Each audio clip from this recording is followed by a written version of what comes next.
There is a moment, a single, suspended moment, when everything changes, when the fog lifts, when the silence breaks, when what was hidden suddenly becomes undeniably, unmistakably clear. And I want you to know, right now, before we go any further, that moment is coming for you. Maybe it has already begun. You didn't stumble onto this video by accident. Nothing about where you are right now is random. There is a thread, invisible but unbreakable, that runs through every season of your life, through every door that closed, through every night that felt too long, through every prayer you whispered when you thought no one was listening. And that thread leads somewhere. It leads to something extraordinary. It leads to a financial blessing so massive, so purposeful, so divinely orchestrated that your human mind has not yet been able to fully hold it. But today, we begin to open that door together. This is not a motivational speech. This is not a prosperity gospel performance. This is something far older, far deeper, and far more personal than either of those things. This is a revelation, a slow, careful, sacred unfolding of something the Bible has been saying all along, something that was written for people exactly like you, people who have carried a quiet knowing inside them for years, people who have always felt deep in their bones that they were made for more. You are a chosen one. And the blessing that belongs to you, it is not coming, it is already here. It is already within you. The only thing standing between you and the moment of its full revelation is your willingness to see it. So let's begin. Let's go back, way back, to a story most people think they already know. A story about a young man, the youngest of his brothers, born into a family full of tension, jealousy, and competition. His name was Joseph, and from the very beginning there was something different about him, not in the way the world measures difference, not in his height, not in his strength, not in his eloquence. The difference was in what he carried inside him. Joseph dreamed, and not the way ordinary people dream, restless images that vanish by morning. Joseph dreamed with a weight, a clarity, a color that couldn't be shaken. He dreamed of sheaves of wheat bowing down. He dreamed of stars and the sun and the moon kneeling before him. And when he told his family, they didn't celebrate. They didn't gather around him in wonder. His brothers burned with hatred. His father, even in his love, was troubled. Nobody around Joseph could see what God had already placed inside him. And that, right there, is the first truth I need you to hold on to today. The people closest to you may not be able to see your destiny. The ones who love you may look at where you are right now, the struggle, the delay, the season of waiting, and they may see only limitation. They may see someone who is trying hard and not quite getting there. They may see someone whose dreams are a little too big for the life they're currently living. But what they cannot see, what even you may struggle to see in your hardest moments, is what God has already deposited inside you. The blessing is not something that will be handed to you from the outside. It is something that is growing within you, preparing to emerge. Joseph's brothers threw him into a pit. Think about that image for a moment. A pit, dark, empty, no water, no way out. The people who were supposed to protect him, who were supposed to be his family, looked at the treasure within him and decided they wanted to bury it. And yet, the treasure could not be buried, because what God places in a person cannot be destroyed by what people do on the outside. Joseph was sold, carried to Egypt in chains, placed in a foreign country with a foreign language and a foreign culture, with nothing to his name, no status, no connections, no proof of who he was or what he carried. And what did God do? What did the hand of the divine do in that impossible moment? Genesis 39 verse 2 says it plainly, almost quietly, like it was the most natural thing in the world. The Lord was with Joseph, and he was a successful man. In chains, in a foreign land, without his family, without his freedom, with no earthly reason for success, and still, the blessing was with him, the favor was on him, because the favor wasn't in the circumstances, the favor was in him. This is the revelation hiding in plain sight all through Scripture, and I want you to feel the weight of it right now. The blessing was never waiting for the perfect conditions. It was never waiting for the right country, the right economy, the right family connections, the right moment in history. The blessing was in Joseph, and when Joseph was placed in Potiphar's house, the blessing went with him. When Joseph was thrown into prison on a false charge, and this is almost incomprehensible, the injustice of it, the cruelty of it, even then the blessing went with him. Genesis 39 verse 23 says that the warden didn't even bother checking on what Joseph was doing because the Lord was with him, and whatever he did, God caused it to prosper. Do you understand what that means for you? Do you feel it? Whatever season you are in right now, whatever pit you have been thrown into, whatever prison of circumstance surrounds you, the blessing is not locked outside. The blessing is inside you, and it is active, and it cannot be imprisoned. But there is something else in Joseph's story, something quieter, something that's easy to miss when you're focused on the dramatic arc. Joseph waited, not for a week, not for a season. He waited for years, years in Potiphar's house, years in the dungeon, and in all that time there is not a single recorded moment of Joseph giving up. Not a single verse that says he cursed God. Not a single chapter where he abandoned his identity, his integrity, his character. He kept dreaming. Even in prison, he was still a dreamer. When Pharaoh's butler and baker were thrown into the same prison, and they woke up troubled by their dreams, Joseph didn't say, "I don't do that anymore. I tried that and look where it got me." Joseph said, Genesis 40 verse 8, "Do not interpretations belong to God? Tell me your dreams."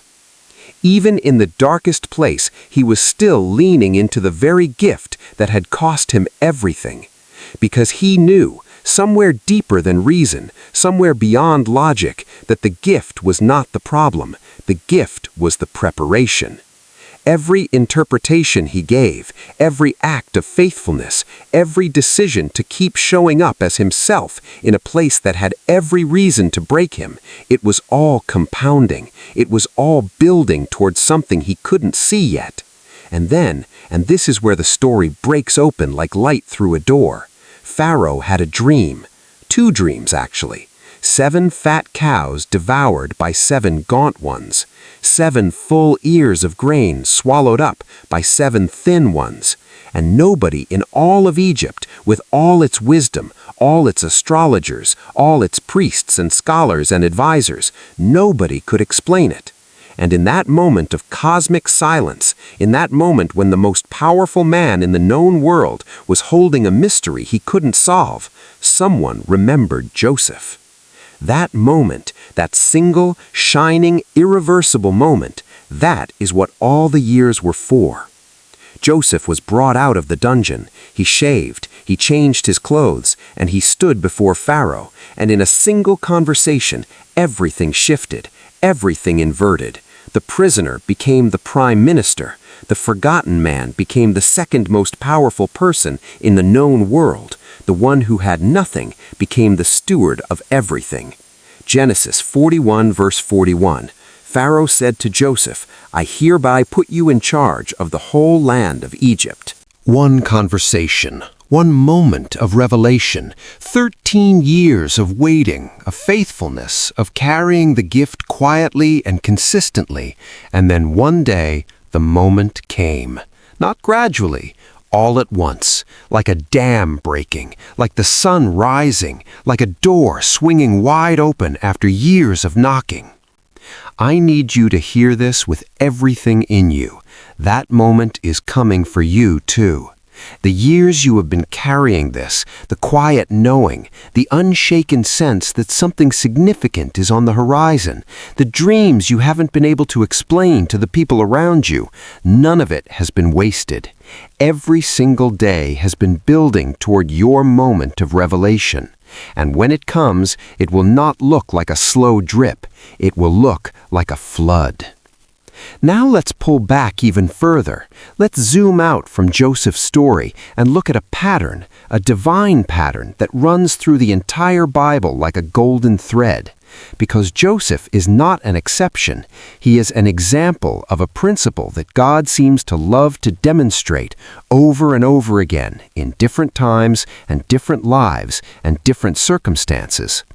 Think about Moses, born into slavery, hidden in a basket, raised in Pharaoh's palace, then exiled to the wilderness for 40 years tending someone else's sheep. 40 years! And in all that time there was something inside him that would not die. A fire, a sense of justice, a calling that he didn't even know how to name yet. And one ordinary day, on an ordinary hillside, a bush caught fire and didn't burn up, and everything that had been growing silently inside Moses for 80 years, all of it, was suddenly needed. Exodus 3, verse 10, "So now, go, I am sending you to Pharaoh to bring my people the Israelites out of Egypt." 80 years of preparation, one burning bush, one word, and the most significant deliverance in Israel's history began. Think about David, a shepherd boy, the youngest of 8 sons, so insignificant that when the prophet Samuel came to his father's house to anoint the next king, Jesse didn't even bother calling David in from the fields. He didn't cross his mind. And yet, 1 Samuel 16, verse 12, when David finally walked in, dusty and young and unexpected, God said to Samuel, "Rise and anoint him. This is the one." The one who was forgotten by his own family, the one nobody thought to include, the one in the field while everyone else was at the table. That was the chosen one.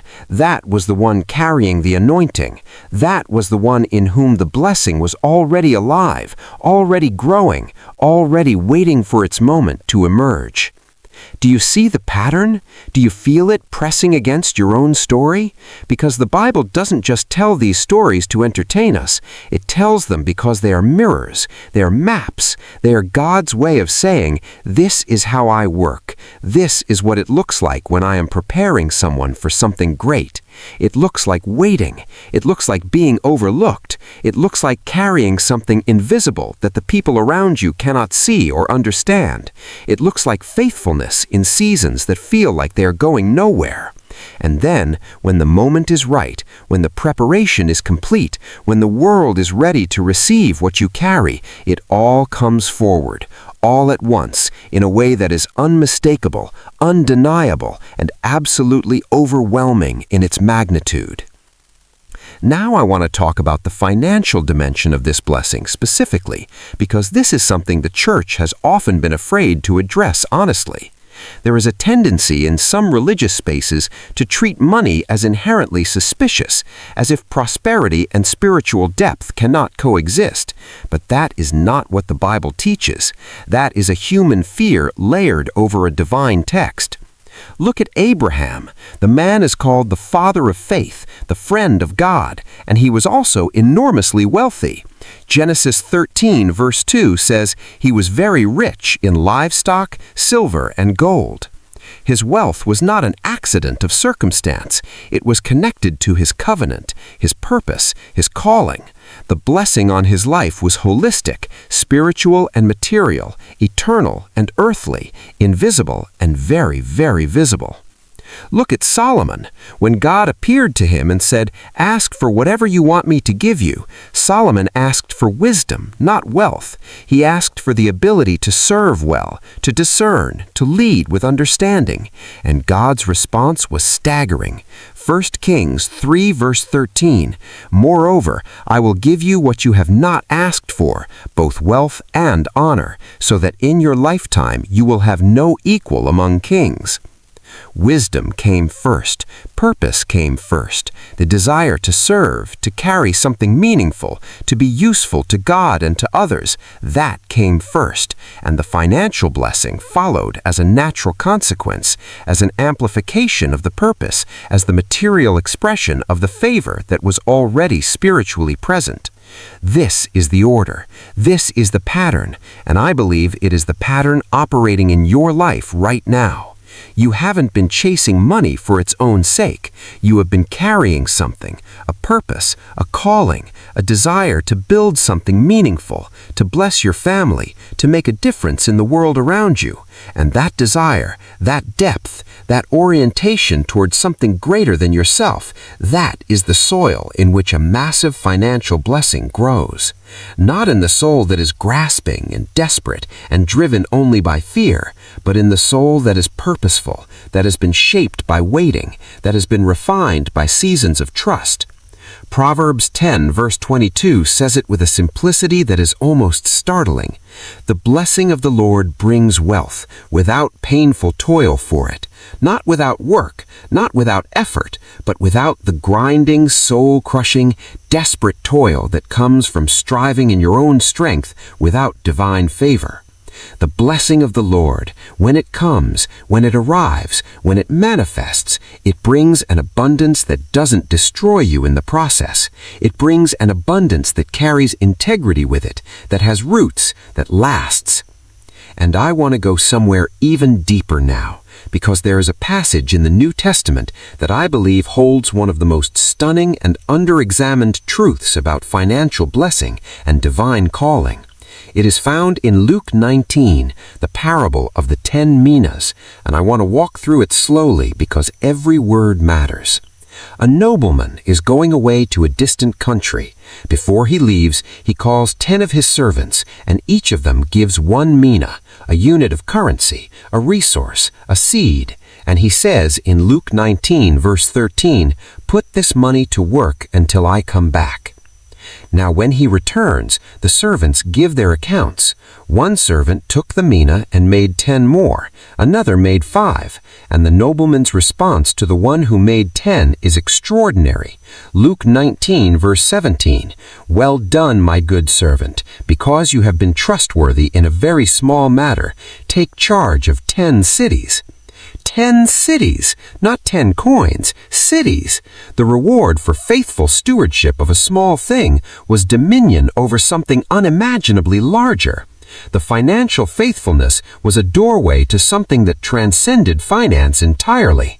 It was a doorway to legacy, to influence, to a sphere of impact that touched entire communities. And the principle embedded in this parable, it is the same principle running through every story we have looked at today. What you carry right now, in this season, no matter how small it looks, it is a seed, it is a mina, it is a measure of something that God is watching to see how you handle. Not to judge you, not to withhold from you, but because the magnitude of what is coming requires a trustworthiness that can only be built in the smallness of the present moment. Joseph was faithful in Potiphar's house before he was faithful over all of Egypt. Moses was faithful with a flock of sheep before he was faithful with a nation. David was faithful with a sling and a few stones before he was faithful with a kingdom. The progression is consistent. The principle is unshakable. Faithful in little, ruler over much. Now I want to address something directly, something I know many of you are feeling as you listen to this, because there is a quiet voice, and maybe it has been speaking to you for a long time, that says, "Yes, but what about me specifically?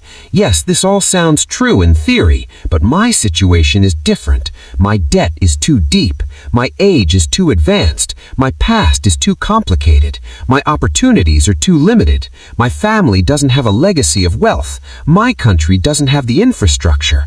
My circumstances are genuinely, objectively difficult." And I want to speak to that voice, not to dismiss it, but to meet it with something stronger. The woman in Luke 15 had 10 silver coins. She lost one. And what did she do? She didn't sit down and accept the loss. She didn't tell herself, "Well, I still have 9, that's enough." She lit a lamp. She swept the whole house. She searched carefully until she found it. And when she found it, she called her neighbors and friends and said, Luke 15, verse 9, "Rejoice with me, I have found my lost coin." The coin didn't come to her on its own. She searched for it. She created the conditions for it to be found. She lit a lamp in the darkness and swept away everything that was obscuring what was already in the house. Your blessing is in the house. It is already within you. But sometimes finding it requires lighting a lamp. It requires sweeping away the layers of discouragement, the dust of delay, the clutter of comparison, the shadows of past failures that have been covering what was always there. The seeking is part of the story. The active, intentional, faith-fueled searching, that is not desperation. That is participation in your own revelation. And Deuteronomy 8 verse 18 grounds all of this in covenant language that I want you to read with fresh eyes. But remember the Lord your God, for it is He who gives you the ability to produce wealth, and so confirms His covenant, which He swore to your ancestors as it is today. He gives you the ability, not the wealth itself dropped into your lap from the sky. He gives you the ability, the creativity, the intelligence, the connections, the timing, the insight, the doors that open at precisely the right moment.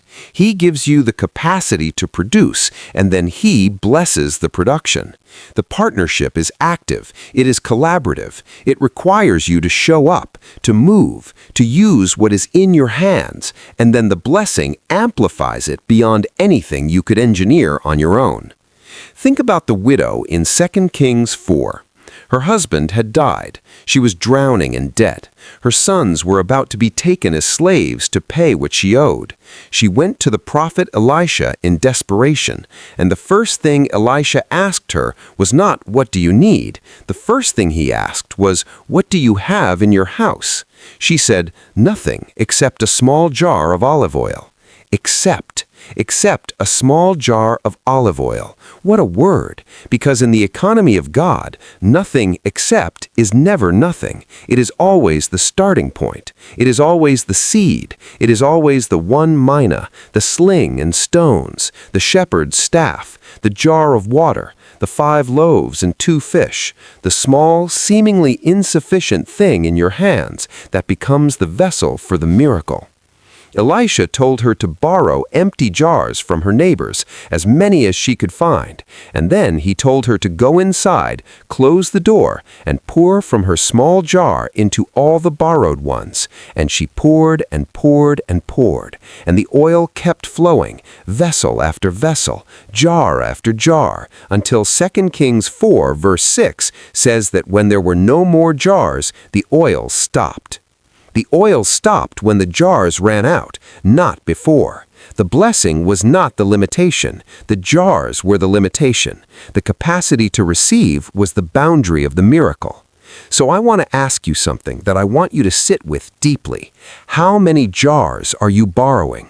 How much capacity are you expanding for the blessing that is already flowing? Because the oil, the favor, the provision, the divine abundance, that is not the scarce thing.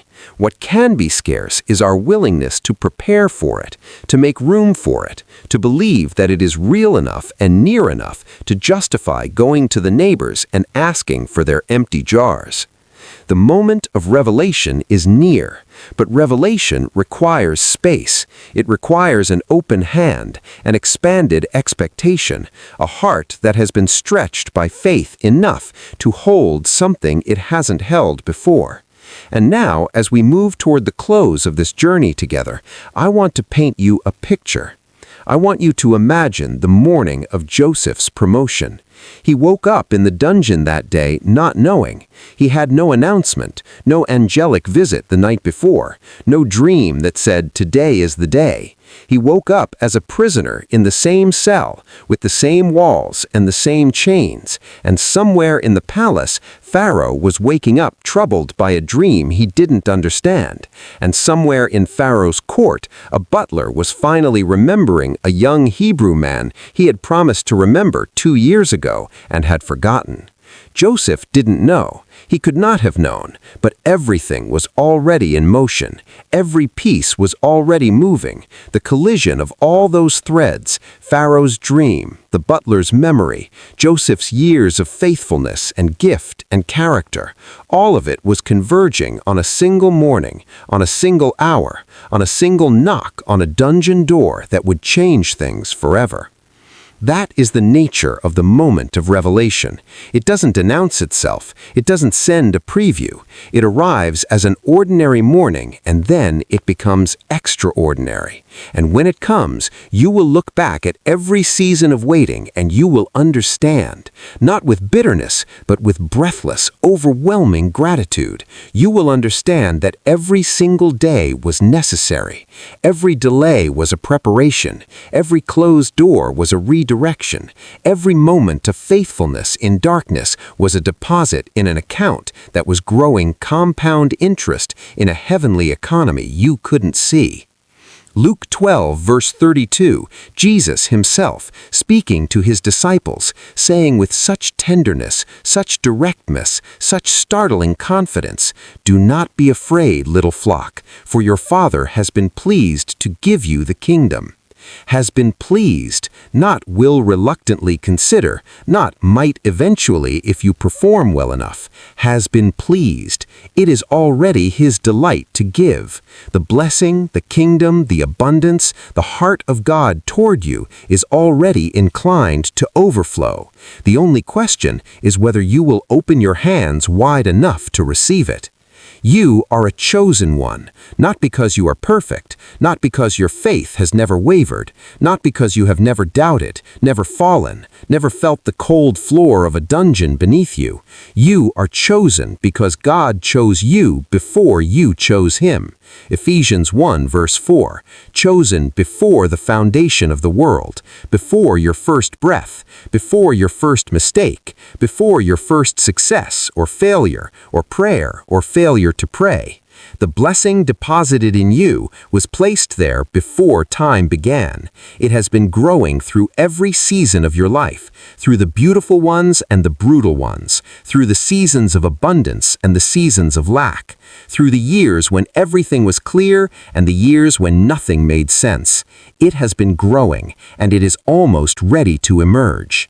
The moment of revelation is near. I say it again because I need you to feel it, not as a nice-sounding phrase, not as inspiring filler, but as a living, breathing, spiritually verifiable reality. The oil is flowing. The jars are ready. Pharaoh's dreams are troubling the palace. The butler is about to remember. Everything is in motion. Your only task right now is to believe, not perfectly, not without trembling, but deeply, stubbornly, faithfully, to hold on to the knowing inside you that has survived everything that tried to extinguish it, to keep showing up as yourself, with your gifts, with your integrity, with your willingness to serve and to grow and to steward what is in your hands, even when the circumstances are still saying, "Not yet." Because the not yet is almost over, and what is coming, what has been prepared for you, what has been growing in you, what is about to break into full, undeniable, visible, material, tangible, breathtaking manifestation, it will be worth every single year of waiting. The blessing is within you. The moment is near. And you, chosen one, you were made for this.